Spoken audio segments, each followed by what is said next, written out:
এবার সমৃদ্ধ হচ্ছে বাংলার আকাশ। তুরস্ক বাংলাদেশের নতুন সামরিক চুক্তিতে ঢেলে সাজানো হবে বাংলার আকাশ প্রতিরক্ষা ব্যবস্থা। আর এই খবরেই অস্বস্তি বেড়েছে প্রতিবেশী দেশ ভারতের। কিন্তু বাংলাদেশ তুরস্কের চুক্তিতে কেন উদ্বেগে নয়াদিল্লি? বিস্তারিত শিহাব ইসলামের ডেস্ক রিপোর্টে।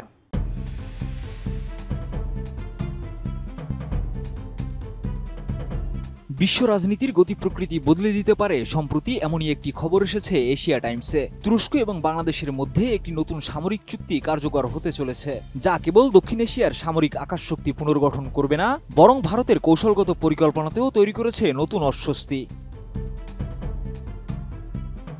এই চুক্তির আওতায় বাংলাদেশ পাচ্ছে তুরস্কের অত্যাধুনিক SIPR বিমান প্রতিরক্ষা ব্যবস্থা, যা দীর্ঘ পাল্লার এবং অত্যন্ত কার্যকরী। পাশাপাশি এর সঙ্গে তুর্কি যুদ্ধ ড্রোনের যৌথ উৎপাদনও অন্তর্ভুক্ত।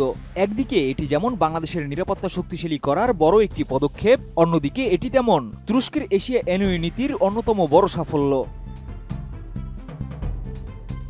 আমি বুঝি নির্মাণের শিল্প, সালাম স্টিল বোঝে durability. Salam steel, most durable steel. Bangladesh দীর্ঘদিন ধরেই সীমান্ত নিরাপত্তা নিয়ে উদ্বিগ্ন ছিল। বিশেষত মিয়ানমারে চলমান গৃহযুদ্ধের প্রভাব বাংলাদেশে এসে পড়ছে। বাংলাদেশের বর্তমান বিমান প্রতিরক্ষা ব্যবস্থা পুরনো এবং সীমিত পরিসরের, ফলে গুরুত্বপূর্ণ জায়গাগুলো অরক্ষিত। তুরস্কের SIPR ব্যবস্থা বাংলাদেশের আকাশ সুরক্ষিত করতে সাহায্য করবে, যা নতুন ধরনের আক্রমণ প্রতিরোধে সক্ষম। তবে এটি শুধু অস্ত্র কেনার চুক্তি নয়, বাংলাদেশের কৌশলগত স্বাধীনতারও একটি ঘোষণা। প্রতিরক্ষা শিল্প এবং মানব সম্পদ উন্নয়নে তুরস্কের সঙ্গে যৌথ উৎপাদন এই পরিকল্পনার একটি বড় অংশ। এটি বাংলাদেশকে একটি শক্তিশালী প্রতিরক্ষা শিল্প গড়ে তুলতে সাহায্য করবে, যা ভবিষ্যতে দেশের নিরাপত্তা ও আত্মনির্ভরতার জন্য অত্যন্ত গুরুত্বপূর্ণ।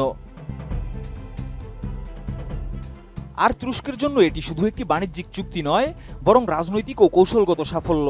তুরস্ক তাদের অত্যাধুনিক প্রযুক্তি বিক্রি করছে, যা ন্যাটো মানের, কিন্তু পশ্চিমা দেশগুলোর মতো কোনো রাজনৈতিক শর্ত ছাড়াই। তুরস্কের এশিয়া এনইউ নীতি অনুযায়ী তারা এশিয়া জুড়ে প্রভাব বিস্তার করতে চাইছে, আর এই চুক্তি তুরস্কের জন্য একটি বড় অর্জন।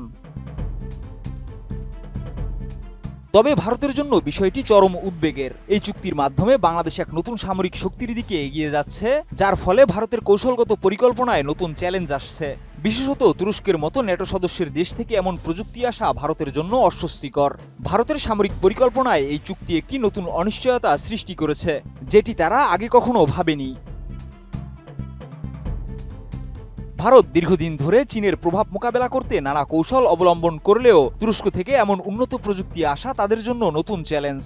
এই চুক্তির ফলে বাংলাদেশের সামরিক সক্ষমতা অনেক উন্নত হবে এবং ভারতকে এখন নতুন করে প্রতিরক্ষা পরিকল্পনা করতে হবে।